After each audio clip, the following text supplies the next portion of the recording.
Assalamualaikum warahmatullahi wabarakatuh.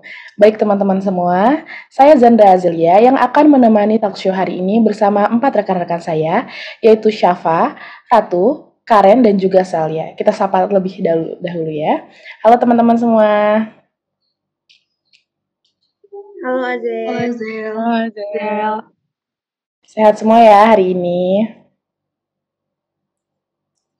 Oke, aku lanjutkan ya. Hari ini akan ada 4 pembahasan yang akan dibawa oleh keempat pembicara kita, yaitu pertama, permasalahan yang melatar belakangi pembentukan Undang-Undang IKN yang akan dipaparkan oleh Saudari Safa. Yang kedua, ialah terkait proses pembentukan Undang-Undang IKN yang akan dipaparkan oleh Saudari Ratu.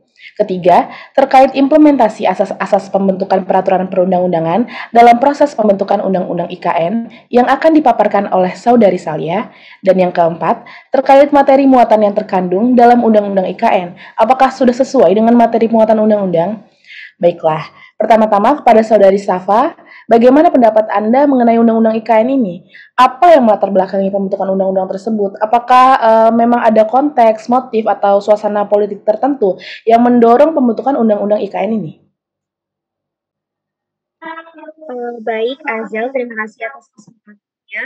Jadi, latar belakang utama dari pembentukan IKN ini telah disebutkan dalam bab 1 penjelasan atas UU IKN, yaitu karena tidak adanya undang-undang yang secara khusus mengatur tentang pengaturan dan ketentuan ibu kota negara di Indonesia. Nah, selama ini undang-undang yang menjelaskan tentang ibu kota negara adalah undang-undang yang mengatur tentang pemerintahan Provinsi DKI Jakarta sebagai ibu kota negara saja. Jadi perlu ada khusus nih yang mengatur terkait regulasi dan ketentuan ibu kota negara. Selain itu, dalam naskah akademik rancangan undang-undang IKN juga dijelaskan bahwa DKI Jakarta selaku ibu kota negara saat ini sudah tidak lagi dapat mengemban peran yang optimal. Hal ini disebabkan karena semakin pesat pertumbuhan penduduk sehingga menjadikannya tidak terkendali dan juga terjadi penurunan kondisi dan fungsi lingkungan di DKI Jakarta itu sendiri. Ditambah lagi, DKI Jakarta ini memiliki fungsi ganda. Yang pertama itu sebagai daerah otonom provinsi dan yang kedua sebagai ibu kota negara. Yang pada akhirnya fungsi ganda ini mengharuskan tata kelola ibu kota negara ini harus menyesuaikan kondisi DKI Jakarta dan tidak bisa serta-merta diatur secara utuh dan ideal. Nah, permasalahan tersebut muncul karena selain menjadi pusat pemerintahan, DKI Jakarta juga menjadi pusat seluruh aktivitas seperti aktivitas sosial, aktivitas hiburan, perdagangan, jasa keuangan, perusahaan, hingga ke industri pengolahan. Nah, posisi DKI Jakarta yang seperti ini menjadikan timbulnya beberapa permasalahan. Yang pertama, itu peningkatan jumlah penduduk yang pesat. Jadi, terhitung pada tahun 2022, itu jumlah penduduk DKI Jakarta mencapai 10,64 juta jiwa. Nah, sejalan dengan meningkatnya jumlah penduduk ini, maka diperlukan juga pertambahan akan kebutuhan sarana dan prasarananya. Selain itu, peningkatan penduduk di Jakarta juga menimbulkan kemacetan yang berlebih. Nah, tingkat kemacetan yang tinggi ini juga menimbulkan pencemaran udara yang berlebih, sehingga bisa menyebabkan berbagai penyakit pernafasan dan juga penyakit lainnya. Kemudian yang kedua, itu keterbatasan suplai air baku dan penurunan muka tanah. Keterbatasan suplai air baku di Jakarta menyebabkan sebagian besar masyarakat Jakarta menggunakan sumur bor untuk mendapatkan air baku. Nah, penggunaan sumur bor ini menyebabkan terjadinya penurunan tanah mencapai 7,5 sampai 10 cm per tahunnya. Akibatnya, Jakarta sering mengalami bencana banjir. Selain itu juga, penurunan muka tanah disebabkan karena pembangunan di kawasan industri dan juga gedung-gedung tinggi yang menyebabkan ekstraksi air tanah ini secara besar-besaran. Kemudian permasalahan yang terakhir itu adalah potensi ancaman gempa di Jakarta. Jadi Provinsi DKI Jakarta ini seperti yang kita tahu adalah diapit oleh dua gunung berapi yang statusnya masih aktif. Yang pertama adalah Anak Krakatau dan yang kedua adalah Gunung Gede. Selain itu, DKI Jakarta juga masih memiliki potensi tsunami megatrust di selatan Jawa Barat dan juga Selat Sunda. Nah, tingginya potensi terjadinya bencana alam berupa gempa dan juga tsunami ini menjadikan DKI Jakarta merupakan daerah yang rawan akan bencana alam dan tidak aman untuk menjadi pusat pemerintahan Indonesia. Oke, berdasarkan beberapa permasalahan yang terjadi di Provinsi DKI Jakarta hingga saat ini, dapat kita lihat bahwa daya tampung dan daya dukung lingkungan sudah sangat berat serta adanya keterbatasan pengembangan lahan, maka tidak memungkinkan lagi bagi Provinsi DKI Jakarta menjadi ibu kota negara yang efisien dan efektif. itu dibutuhkan pemindahan ibu kota negara ke wilayah yang lebih aman, modern, berkelanjutan, dan juga berketahanan, serta menjadi acuan bagi pembangunan dan penatapan wilayah lainnya di Indonesia. Mungkin kurang lebih seperti itu Azal terkait latar belakang dari pembentukan undang-undang. Terima kasih. Baik, terima kasih banyak Saudari Safa atas penjabarannya yang menarik juga tadi ya, bahwa memang ada banyak yang melatar belakangi urgensi dilakukannya pemindahan ibu kota negara. Lalu selanjutnya materi yang kedua ialah terkait proses pembentukan undang-undang IKN yang akan dipaparkan oleh Saudari Ratu. Untuk Saudari Ratu dipersilakan. Oke, terima kasih atas kesempatannya. Jadi terkait topik selanjutnya, aku akan jelasin terkait bagaimana sih proses pembentukan Undang-Undang Ibu Kota Negara ini, dan apakah pembentukannya itu telah sesuai dengan prosedur pembentukan undang-undang yang telah ditempuh.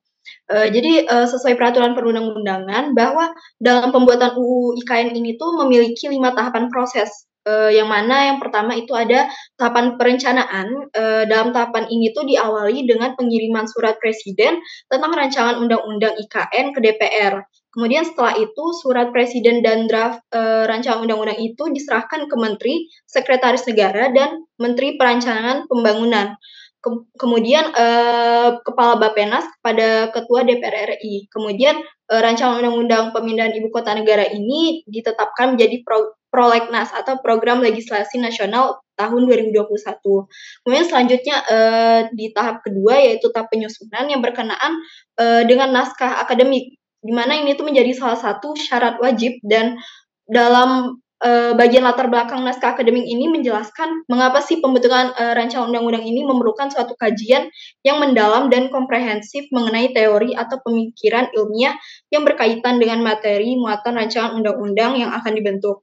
Setelah itu ada yang namanya tahap pembahasan. Tahap pembahasan ini dimulai dari adanya rancangan regulasi undang-undang IKN dalam rapat badan musyawarah sekaligus melakukan pembentukan pansus. Kemudian menetapkan pimpinan dan keanggotaan pansus. Setelah itu DPR menggelar rapat tim perumusan guna membahas sejumlah substansi dari rancangan undang-undang IKN ini. Tetapi sebelum reses, DPR pun nyatanya telah membentuk panitia kerja untuk membahas terkait daftar inventarisasi masalah. Baru kemudian pansus tersebut melakukan studi banding ke beberapa tempat, baik di dalam maupun di luar negeri terkait dengan pembangunan ibu kota negara baru ini. Kemudian yaitu masuk ke tahap pengesahan, di mana tahap ini tuh diawali dengan pansus menggelar rapat pada tanggal 17 Januari selama 1 hari. Dan didapatkan bahwa kesepakatan ibu kota negara ini tuh diberi nama dengan Nusantara, yang selanjutnya berganti menjadi Ibu Kota Nusantara. Nah, setelah itu dalam rapat paripurna DPR RI itu menyetujui terkait rancangan undang-undang tentang ibu kota negara menjadi undang-undang. Dan yang terakhir itu di mana ada yang namanya tahap pengundangan. Dalam tahap ini tuh Presiden Joko Widodo resmi menandatangani Undang-Undang Nomor 3 Tahun 2022 tentang Ibu Kota Negara atau Undang-Undang IKN. Itu ditandatangani sekitar pada tanggal 15 Februari 2022, kemudian disahkan dalam lembaran negara, serta menjadi landasan hukum untuk ibu kota baru. Tetapi sebenarnya dalam praktiknya terdapat pendapat yang menyatakan bahwa pembentukan Undang-Undang Nomor 3 Tahun 2022 tentang Ibu Kota Negara ini tuh dianggap masih terdapat kekurangan yang menyebabkan bertentangannya dengan kriteria dan tidak mengacu pada tahapan-tahapan pada Undang-Undang Nomor 12 Tahun 2011, yang mana undang-undang tersebut itu tentang pembentukan peraturan perundang-undangan. Hal ini tuh menyebabkan banyaknya penolakan dari masyarakat serta pakar hukum, dan selain itu proses penyusunan rancangan undang-undang ibu kota negara ini tuh dilakukan dengan cara tertutup dan hanya melibatkan sekelompok tertentu saja, serta pembuatannya tuh memakan waktu yang cukup singkat. Nah, keterlibatan dan partisipasi publik yang sangat sedikit dalam program legislasi ini tuh seharusnya masyarakat tuh memiliki hak dalam memberikan masukan ataupun saran dalam perencanaan undang-undang ibu kota negara ini sendiri. Jadi mungkin seperti itu sih terkait penjelasan singkat tentang proses pembentukan undang-undang ibu kota negara ini. Sekian, aku kembali lagi ke Azel. Terima kasih. Baik, Terima kasih Saudari Ratu. Selanjutnya untuk materi ketiga terkait implementasi asas-asas pembentukan peraturan perundang-undangan dalam proses pembentukan Undang-Undang IKN yang akan dipaparkan oleh Saudari Salia. Untuk Saudari Salia, dipersilakan. Baik, terima kasih Azel dan teman-teman atas kesempatannya. Asas-asas pembentukan suatu peraturan perundang-undangan terdiri dari 7 asas yang diatur dalam Pasal 5 Undang-Undang Nomor 12 Tahun 2011 tentang pembentukan peraturan perundang-undangan. Di antaranya yaitu asas kejelasan tujuan, asas kelembagaan atau pejabat pembentuk yang tepat, asas kesesuaian antara jenis, hierarki, dan materi muatan, asas dapat dilaksanakan, asas kedayagunaan dan kehasilgunaan, asas kejelasan rumusan, dan asas keterbukaan. Namun UIKN ini pada kenyataannya mendapatkan kritikan karena dianggap belum sepenuhnya memuat asas-asas tersebut. UIKN ini pun sempat diajukan permohonan uji formal sekaligus material ke Mahkamah Konstitusi karena dianggap telah melanggar beberapa asas pembentukan peraturan perundang-undangan. Di antaranya bertentangan dengan asas kejelasan tujuan, asas kesesuaian antara jenis, hierarki, dan materi muatan, asas dapat dilaksanakan, asas kedayagunaan dan kehasilgunaan, serta asas keterbukaan. Namun, dalam putusan nomor 25 garing PUU strip 20 garing 2022, permohonan tersebut ditolak oleh Mahkamah karena dinyatakan tidak beralasan menurut hukum. Apabila dianalisis implementasi asas-asas pembentukan peraturan perundang-undangan dalam proses pembentukan UU-IKN, yaitu yang pertama untuk asas kejelasan tujuan, dalam pembentukan UIKN dianggap tidak disusun dan dibentuk dengan perencanaan yang berkesinambungan, yaitu mulai dari dokumen perencanaan pembangunan, perencanaan regulasi, perencanaan keuangan negara, dan pelaksanaan pembangunannya. Yang kedua, asas kelembagaan atau organ pembentuk. UIKN ini sudah dibuat oleh lembaga yang berwenang yaitu legislatif, dalam hal ini DPR. Lalu yang ketiga, asas kesesuaian antara jenis, hierarki, dan materi muatan. Dalam materi muatan UIKN, terdapat 44 pasal yang mendelegasikan pengaturan pelaksanaan lebih lanjut nantinya dalam peraturan pelaksana. Yang mana ini dianggap bertentangan dengan asas kesesuaian antara jenis, hierarki, dan materi muatan. Yang keempat, asas dapat dilaksanakan. Dalam pembentukan UIKN dianggap tidak memperhitungkan efektivitas peraturan perundang-undangan dalam masyarakat, baik secara filosofis, sosiologis, maupun yuridis. Dalam kenyataannya, kebijakan untuk melakukan pemindahan ibu kota negara ke Kalimantan Timur belum melalui kajian yang mendalam, serta juga belum melibatkan pihak yang luas. Lalu, kebijakan pemindahan UIKN tidak mempertimbangkan aspek sosiologis kondisi nasional dan global yang telah menghadapi pandemi COVID-19. Pembentukan IKN ini juga bermasalah secara yuridis karena tidak disusun dan dibentuk dengan perencanaan yang berkesinambungan, sehingga secara normatif UIKN tidak selaras dengan peraturan lainnya yang berkaitan. Lalu yang kelima, asas kedayagunaan dan kehasilgunaan. Berdasarkan hasil survei, perpindahan ibu kota negara mendapatkan penolakan yang tinggi dari masyarakat. Apabila diperhitungkan dari kebutuhan masyarakat, bukan telah terkait urusan perpindahan dan pembangunan IKN, namun kebutuhan masyarakat yang benar-benar dibutuhkan adalah terkait dengan pemulihan ekonomi masyarakat di masa pandemi COVID-19. Lalu yang keenam, asas kejelasan rumusan. Dalam pembentukan UIKN dan materi muatannya, telah melalui teknis penyusunan peraturan perundang-undangan yang baik. Dan yang terakhir yaitu yang ketujuh, asas keterbukaan.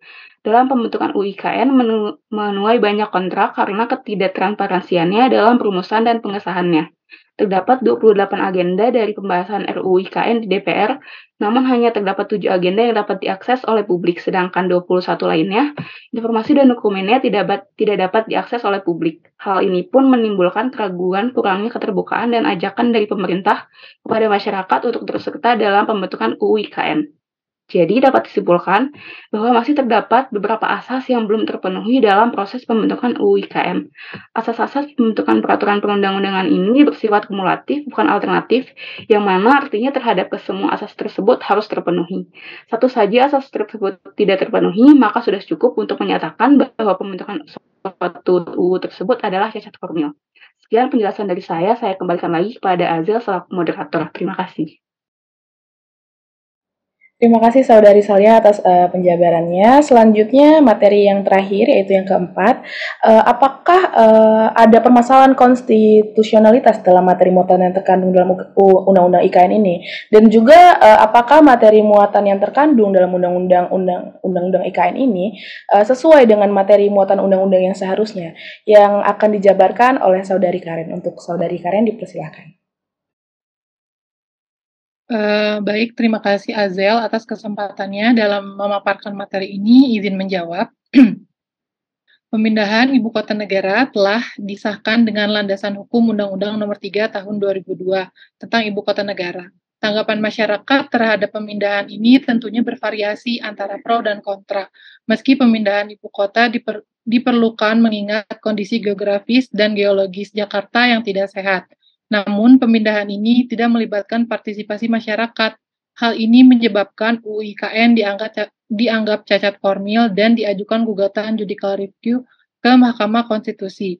Selain itu, bentuk pemerintahan daerah khusus tingkat provinsi dan kepala pemerintahannya dinilai tidak sesuai dengan pasal 18 ayat 1 sehingga dianggap inkonstitusional. Implikasi hukumnya terkait dengan administrasi, seperti peraturan perundang-undangan terkait ibu kota yang semula di Jakarta kemudian dipindahkan ke Penajam Pasir Utara.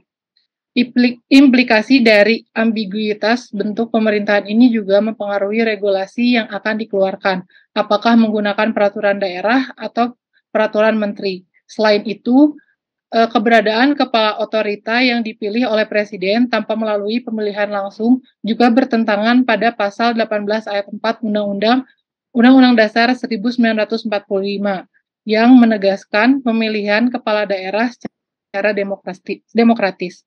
Pemindahan ibu kota negara baru yang disahkan melalui UU IKN menimbulkan kekhawatiran terkait partisipasi masyarakat yang tidak dilibatkan dalam proses pembentukan undang-undang. Pemindahan ibu kota negara baru yang kini sudah disahkan lewat Undang-Undang Nomor 3 Tahun 2022 tentang ibu kota negara yang dalam pembentukannya ternyata setelah dikaji terdapat beberapa unsur yang tidak dipenuhi, seperti partisipasi masyarakat. Padahal aspek partisipasi masyarakat sangat penting karena kita sebagai masyarakat yang kelak akan bersinggungan langsung. Selain itu juga terdapat asas-asas pembentukan peraturan perundang-undangan seperti mengayomi yang dirasa tidak dilakukan sebab timbul kekhawatiran dari kepala adat setempat. Pemindahan ibu kota Nusantara ini bersifat inkonstitusional sebab terdapat beberapa peraturan yang menyalahi konstitusi pada pasal 18 ayat 1 dan 4 Undang-Undang Dasar Negara Republik Indonesia 1945. Mungkin itu saja dari saya mengenai materi muatan yang terkandung dalam Undang-Undang Nomor 3 Tahun 2022 terhadap ibu kota negara. Dengan ini saya kembalikan kepada Azin. Baik, terima kasih Karen atas penjabarannya dan materi keempat kita sudah selesai. Terima kasih atas pemaparannya semuanya, Syafa, Ratu, Karin, dan Salia yang luar biasa sekali ya hari ini. Memang urgensi dilakukannya pemindahan ibu kota negara karena DKI Jakarta ini sudah dinilai tidak optimal dalam mengembangkan peran sebagai ibu kota negara, yang mana ini dipengaruhi faktor pesatnya pertumbuhan penduduk sehingga menjadikan Jakarta ini tidak terkendali yang mengakibatkan kemacetan dan juga terjadinya penurunan kondisi dan fungsi lingkungan karena kebutuhan air yang begitu besar. Juga dipengaruhi adanya potensi ancaman gempa di Jakarta. Namun sayangnya dalam upaya urgensi pemindahan ibu kota ini, pada praktiknya proses pembentukan undang-undang ini dijumpai ketidaksesuaian dengan yang telah diamanatkan dalam Undang-Undang Nomor 12 Tahun 2011. Salah satunya ya karena dianggap tidak memuat asas-asas pembentukan peraturan perundang-undangan yang baik. Kemudian juga permasalahan lain yang ditemui ialah tidak adanya partisipasi masyarakat dalam pembentukan undang-undang IKN ini. Padahal aspek partisipasi masyarakat ini juga dianggap sangat penting karena masyarakat yang kelak akan bersinggungan langsung dengan kebijakan dari pemerintah tentang undang-undang IKN ini. Mungkin hari ini sudah selesai pula penjabaran kita. Terima kasih teman-teman atas partisipasinya. Wassalamualaikum warahmatullahi wabarakatuh.